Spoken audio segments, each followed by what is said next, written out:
동국대학교 불교대학원 융합요가학과 수업을 위한 내용 계속 녹음해드리고 있는데요. 아사나 프라나야마 무드라 반다 책의 518페이지 나디로 이제 왔습니다. 차크라 말씀드리면서 나디, 이다, 삥갈라, 수슌나 계속 말씀드렸는데요. 특별히 단어를 풀어드리지 않았죠. 이걸 찾아보셨으면 했어요. 자, 그럼 어떤 내용인지 한번 볼게요. 나디란 말은 문자 그대로 흐름, 유동을 의미한다. 고대 문헌에서는 심령체에 72,000개의 나디가 있다고 한다. 이것은 심 안이 열리는 사람에게는 빛의 흐름으로 보인다. 그래서 우리 보통 뭐 오라, 아우라 막 이렇게 얘기하잖아요. 최근에 나디란 단어가 신경이라는 말로 번역되고 있지만 사실 나디는 아스트랄, 물질로 구성된다. 차크라처럼 신경망과 부합될지라도 그들은 단순한 육체의 영역이 아니다. 나디는 단순한 육체의 영역이 아니다. 이거 다 알고 계시지만 별표는 해야 되겠죠? 나디는 뿌라나적인 힘이 흐르는 미묘한 통로다. 뿌라나, 그러니까 생명 에너지가 흐르는 아주 미묘한 통로다. 그러니까 생명 에너지에는 신경부터 시작해서 혈액부터 시작해서 어떤 힘, 그 에너지 모든 것들을 얘기하잖아요. 그런 통로를 얘기를 해요. 심령체의 많은 나디수 가운데 10개가 중요하다. 다 그러니까 나디는 72,000개인데 거기에서 10개가 핵심이다. 이렇게 생각하시면 되고 그 다음에 중심이 3개예요. 수슌나, 이다, 핑갈라. 이들 가운데 3개가 가장 중요하다. 이들은 이다, 핑갈라, 수슌나다. 이 셋 중 가장 중요한 것이 수슌나다. 이게 이제 그 차크라가 올라가기도 하고 쿤달리니가 열리는 그런 길이라고 보기도 하고 아주 중요한 센터로 보는데요. 심령체의 모든 나디, 이다와 삥갈라조차도 수슌나에 비해 하위에 있다. 그러니까 수슌나를 중심에 뒀던 이유는 이렇게 중심에 여기 가운데가 이게 수슌나고요. 좌우가 이다와 핑갈라로 나뉩니다. 그리고 맨 아래가 물라다라고요. 이다, 핑갈라, 수슌나는 519페이지에 있습니다. 수슌나 나디는 척수의 한가운데에 위치하는 정신적인 통로다. 그러니까 이게 수슌나 나디는 물질적인 게 아니라 정신적인 통로이기 때문에 척수, 척추 안에 있는 그 척수, 물이 흐르는 그 부위거든요. 에너지 통로로 보는 게 더 가깝긴 하죠. 그것은 회음부의 물라다라 차크라에서 시작해서 근데 이 회음부는 남자는 회음부지만 여자는 자궁 경부에 그 물라다라가 있다고 보는 면도 있기 때문에 회음부다 라고 하지만 각자의 위치를 잘 찾는 게 중요합니다. 회음부의 물라다라 차크라에서 시작해서 머리 정수리의 사하스라라에서 끝이 난다. 이다 나디는 물라다라 왼쪽에서 이다는 왼쪽에서 올라가고요. 나와서 척수를 나선형으로 감아올라 각 차크라를 통과해서 십자형을 그리며 아기아 차크라, 아즈나 차크라 여기요. 여기 왼쪽에서 끝난다. 이게 이다예요. 삥갈라 나디는 물라다라의 오른쪽에서 시작해서 이다의 반대쪽을 통과해서 그래서 이게 아까 보여드린 것처럼 이렇게 올라가거든요. 이렇게 예, 나선 모양이었죠. 그게 그러니까 교차돼서 이렇게 올라가는 거거든요. 그래서 이제 여기에서 각자 만난다는 거예요. 자, 그러면 거기에서 아갸의 오른쪽에서 끝난다. 이게 삥갈라예요. 이다는 왼쪽, 삥갈라는 오른쪽에서 끝난다. 이다와 핑갈라라고도 해요. 삥갈라라고도 하고요. 이다와 핑갈라는 우리 내부에 두 개의 반대되는 힘의 흐름을 나타낸다. 이다 하면 이다 궁금하셨죠? 이다는 뭘까요? 이다는 수동적, 내향적, 여성적이다. 그것은 또한 찬드라는 달이죠. 달 나디로도 알려져 있다. 달은 삥갈라, 그러니까 이쪽 오른쪽이죠. 나디는 적극적이고 외향적이고 남성적이고 수리아는 태양이죠. 나디로 불린다. 그러니까 이다와 핑갈라, 그러니까 이 왼쪽에서 끝나니까 오른쪽 뇌죠. 우뇌는 감성적이고 직관적이고요. 그러면 오른쪽으로 끝나는 삥갈라는 왼쪽 뇌죠. 이거는 논리적이면서 그 언어, 합리적이고 수와 연결된 그런 것들이잖아요. 그래서 이거를 두 개 음양으로 같이 나눠서 보시면 좋을 것 같아요. 근데 이걸 꼭 이렇게 물결 치듯이가 아니고요. 이렇게 그 이다와 핑갈라를 이렇게 올라가는 형태로 보기도 해요. 이게 수행에 따라서 이렇게 이다와 핑갈라가 다른 위치에서 이렇게 올라가기도 하고 이렇게 겹쳐서 올라가기도 하거든요. 그러니까 그거를 여기 책에서는 이렇게 표현했을 뿐이에요. 그러니까 이거를 단정지어서 나는 그래 라고 하면 좀 그렇겠죠? 뿔하나적인 흐름과 호흡 볼게요. 이러한 뿔하나적인 흐름인 이다, 핑갈라, 수심나는 교대로 작용한다.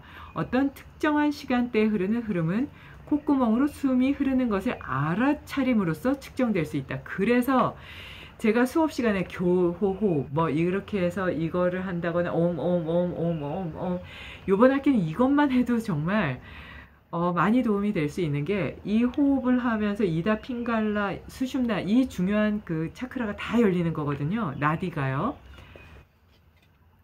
그래서 이게 이제 측정을 할 수가 있어요. 왼쪽이 이게 막히면 오른쪽 핑갈라 쪽이요. 이제 이쪽이 막히면 이쪽이죠. 이다 쪽이요. 그러니까 이게 내가 공격적인지 성향이 내성적인지 뭐 이런 것들을 볼 수가 있는 거예요. 그래서 그 교호흡으로 이 중심을 맞춰요. 너무 우울하지도 너무 들뜨지도 않게 그 중심을 맞출 수 있어서 교호흡만으로 할 수 있는 거는 72,000개의 나디의 중심을 잡는 거니까 어떻게 보면 온 몸의 채널을 다 정화시키고 뇌의 채널을 다 정화시키는 거기 때문에 뭐 문화센터나 특강이나 방송이나 수업에서도 항상 교호흡을 하는 거예요. 그러니까 그 교호흡은 24시간 내내 시간이 될 때마다 하셨으면 합니다. 자, 특정한 시간대에 따라서 달라지기도 해요. 왼쪽 콧구멍의 공기 흐름이 더 우세할 때는 이다 나디가 지배적이고 오른쪽 콧구멍의 흐름이 강할 때는 핑갈라 나디가 우세하다. 만약 흐름이 같을 경우에는 수심나가 지배적인 것이다. 양쪽 흐름이 같을 때는 6번밖에 없다고 해요. 그거를 스와미 라마께서 말씀하셨는데요. 그러니까 이게 수심나가 완전히 뚫려버리면 이다 핑갈라로 왔다 갔다 하지 않는다는 거예요. 그럼 이게 완전히 뚫리는 순간은 태어날 때, 죽을 때 누군가 뭐 총기나 칼로 나를 정말 죽을 만큼 압박해서 완전히 놀라는 그 몇 초간, 남녀가 결합하는 3초간, 그 다음에 완전히 깨달은 순간 천재적으로 집중할 때 이때만 양쪽으로 숨을 쉰대요. 그때 수심나가 확 열리는 거예요. 자, 그래서 이게 이제 한쪽으로 항상 우리는 오른쪽 왼쪽을 흐르게 되는데요. 오른쪽 콧구멍 핑갈라가 흐를 때는 강하게 흐를 때요. 육체적인 노동이나 음식 소화 생명력이 강하고요. 그래서 오른쪽이 뚫릴 때 고체 음식을 먹고 왼쪽이 뚫릴 때 액체 음식을 마신다. 이렇게 얘기해요. 소화력이 좋지 않은 분은 오른쪽 콧구멍이 원활할 때 해보시고 음식을 드시고요. 그리고 왼쪽을 하고 액체 음식을 드시면 살이 좀 덜 찌기도 하고 몸이 건강해질 수도 있습니다. 소화도 잘 되고요. 마음은 오른쪽 콧구멍이 원활할 때 마음은 외향적이 되고 몸은 열을 더욱 더 발생하게 된다. 왼쪽 콧구멍 이다가 흐를 때는 정신적인 에너지가 지배적이다. 그러니까 공부할 때는 여기가 뚫리는 게 중요하겠죠. 그러니까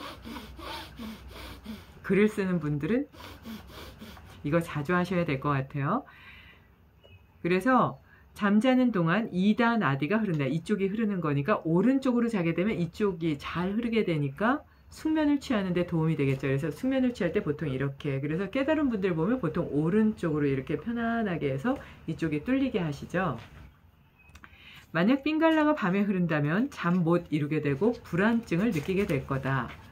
마찬가지로 음식을 섭취하는 동안 이다가 흐른다면 소화가 느려지고 소화불량의 원인이 된다. 그래서 액체를 드실 때 왼쪽을 움직이는 거예요.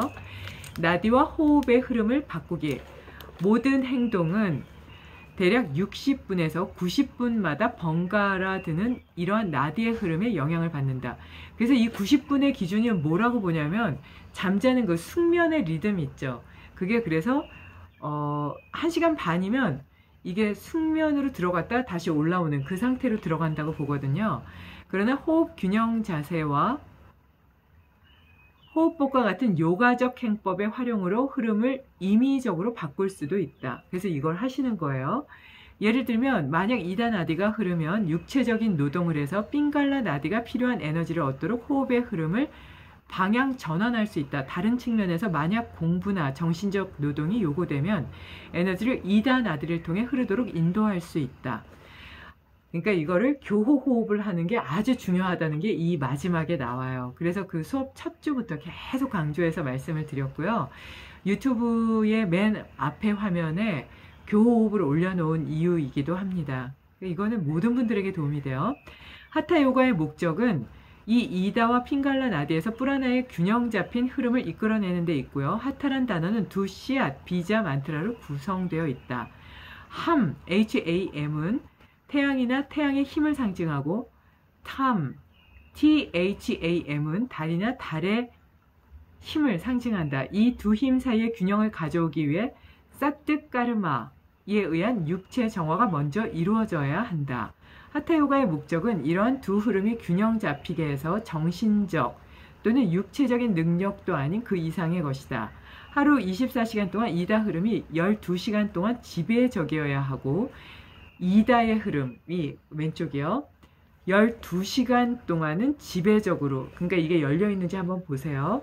하고 12시간은 삥갈라 이쪽이 잘 열려 있는지 12시간 동안 잘 흐르고 있는지를 봐야 된다. 그러니까 오른쪽 왼쪽의 균형이 잘 맞는지를 꼭 봐야 된다는 거예요. 그래서 이렇게 봤을 때 콧구멍의 이게 크기가 이렇게 보면 보이잖아요. 이게 균형이 잘 맞춰 있는지를 항상 점검해 보세요. 이다와 핑갈라 나디가 정화되고 균형이 잡히게 되면 마음을 조절하는 데 도움이 되고요. 가장 중요한 나디인 수슌나가 흐르기 시작한다. 수슌나는 명상에 성공하기 위해 흘러야 한다. 그러니까 명상하시는 분은 교호흡이 큰 도움이 될 수가 있죠. 만약 핑갈라 나디가 흐르면 몸은 가만히 있지 못하게 되고 만약 이다 나디가 흐르면 마음은 지나치게 활동적으로 된다. 수슌나가 흐를 때 쿤달리니가 일깨워져 차크라를 통해 상승하게 된다. 자, 그래서 이제 쿤달리니 공부하신 분들은 이 이다와 핑갈라 수슌나에 대해서 관심 있게 보셔야 될 것 같고요. 나디와 신경계 이제 520페이지 마지막 정리됩니다. 육체적 측면에서 이다와 핑갈라는 자율신경계의 두 측면, 즉 교감신경과 부교감신경에 해당한다. 핑갈라는 교감신경에 해당하고 이다는 아까 말씀을 드렸죠. 부교감신경계에 일치한다. 교감신경계는 외부 환경과 관련해서 활동을 자극하고 촉진하며 내부에 많은 에너지를 사용하는 경향이 있는 기관의 억제와 연결이 되고 교감신경은 그러니까 부교감신경이 활발할 때는 잘 제어가 되죠. 근데 교감신경이 활발할 때는 이게 어려워지잖아요. 그 부분을 얘기를 하는 건데요. 교감신경은 심장 박동을 증가시키고 혈관을 확장시키며 호흡률 증가와 눈, 귀, 그리고 다른 감각기관의 능률을 증대시킨다. 부교감신경은 교감신경에 곧바로 반대로 작용해서 심장 박동 감소, 혈관 수축, 그리고 호흡을 느리게 한다. 그러니까 교감신경과 부교감신경은 계속 이렇게 서로 조절해 가면서 이렇게 제어해 가면서 그 능력을 발휘하기 때문에 우리가 건강하게 사는 그런 요인이 되기도 하잖아요. 이러한 결과로 내향적이 된다. 이다 핑갈라 프라나의 흐름은 요가 수련에 의해서 조절될 때 완전히 불수의적이고 무의식적인 상태가 될 수 있다. 그러니까 불수의적이고 무의식적으로 이다와 핑갈라가 잘 움직이게 하기 위해서는 많은 수행이 필요한 거죠. 그러니까 안 될 때는 이거를 그냥 교호흡을 열심히 하시는 게 도움이 될 수가 있어요. 감수성과 자각, 정신적 측면에서 차크라와 나디의 위치, 그리고 상징과 통로의 구체화를 위한 가장 중요한 요건은 감수성과 자각이다. 이 문헌에서 명시된 수련들은 모든 차크라와 나디에 관련되어 있다. 이 수련의 실제적인 목적은 차크라와 나디를 정화하고 균형 잡히게 하는 쿤달리니를 일깨우는 것이다. 차크라와 나디가 조절됨으로써 이러한 미묘한 요소의 자극은 자동적으로 자극되고 영적인 통찰, 비전은 열리게 된다. 이것은 먼 옛날부터 요기들에 의해 경험되어졌다. 이러한 경험을 획득하기 위해 수련의 규칙성은 필수적이다. 영적인 통찰력이 열린다. 영적인 통찰력, 이게 비전이네요. 이거를 인도의 스승님이 비전이라는 단어를 주셨는데 제가 비전이 뭘까를 아무리 찾아봐도요. 이게 사전적으로는 그게 정확하지 않았어요. 이게 영적인 통찰력으로 비전으로 할 수 있다는 걸 이 책을 통해서 또 배우네요. 이건 번역하신 분에게 감사해야 될 것 같아요. 이 비전이란 단어가 영적인 통찰로 이렇게 번역되는 부분이 많지 않아요. 잘 활용하셨으면 좋겠습니다. 예, 감사합니다.